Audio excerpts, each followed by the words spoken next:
గత నెల 5వ తారీఖున జిల్లా కేంద్రంలోని కరీంనగర్ రోడ్ లో ఎగ్జిబిషన్ గ్రౌండ్స్ లో కలియుగ దైవం సైకత శ్రీ వెంకటేశ్వర స్వామి విగ్రహం స్థాపించిన విషయం విదితమే. కాగా శనివారం నిర్వాహకులు సప్త శనివారాల వ్రతం ఏర్పాటు చేశారు. శ్రీ వెంకటేశ్వర స్వామి యొక్క వ్రతం ఆచరించిన వారికి అనారోగ్య సమస్యలు, శనిగ్రహ దోషాలు దూరమై కుటుంబ సౌఖ్యం లభిస్తుందని, ఇది కలియుగంలో ప్రత్యక్ష ఫలదాయకమని భక్తుల నమ్మకమని అన్నారు. దాదాపు 200 మంది భక్తులు సప్త శనివారాల వ్రతాల్లో పాల్గొన్నారు. ఈనాటి కార్యక్రమంలో పుటూరు శార్వాణి అనే చిన్నారి భరతనాట్యం ఆహుతులను ఎంతగానో ఆకట్టుకుంది.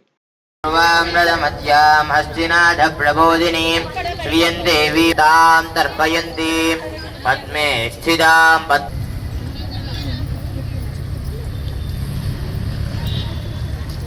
అక్షతలు తీసుకోండి అమ్మా. అక్షతులు ఎడమ చేతిలో వేసుకొని కుడి చేతి పైన బోర్లించండి.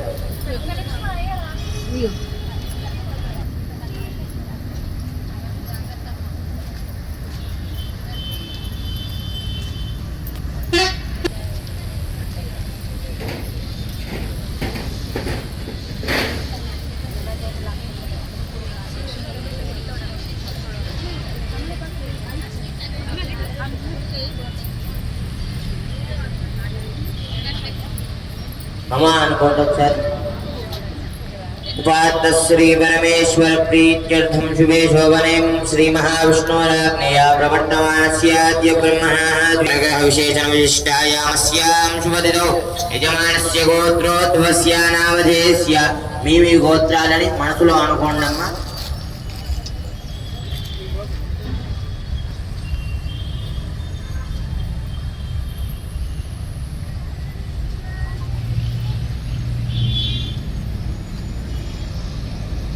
గోత్రనామాలు అనుకున్నారు కదా.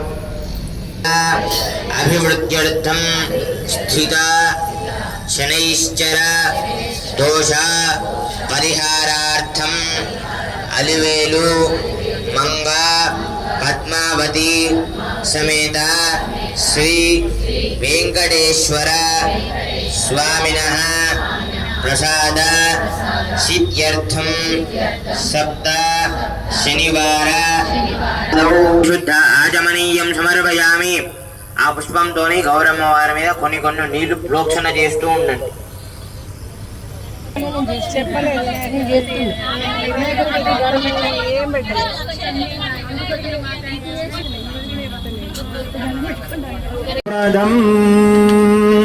సంసారాచిత మాయా నిహిత సత్కృత గుణ నిహిత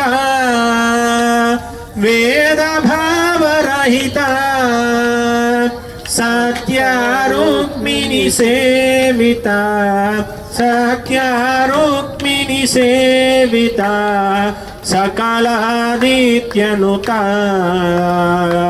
దైత్యోద్యయ. కంకణం మీ దగ్గర కంకణం ఉంది కదా, ఆ కంకణం పెట్టేసేయండి అమ్మ. గౌరీ గణపతి యువాసూర్ణం సమర్పయామి. కుంకుమాది పరిమళ ద్రవ్యాన్ని సమర్పయామి. గంధం పసుపు కుంకుమ గౌరమ్మ దగ్గర పెట్టినాక 2 పుష్పాలు తీసుకొని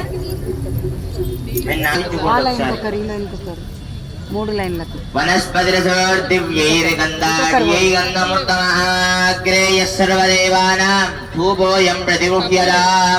మీ దగ్గర ఉన్నట్టు ఇక్కడ ప్రధాన వేదిక మీద దీపం ఉంది. ఆ దీపంకి ఒకసారి నమస్కారం చేసుకోండి.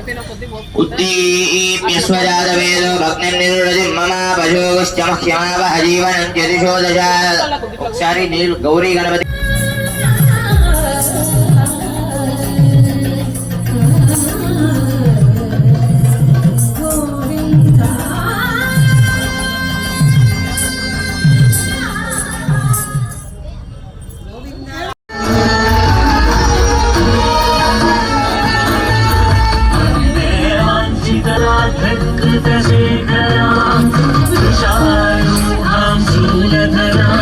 శ్రీలపుత్రీ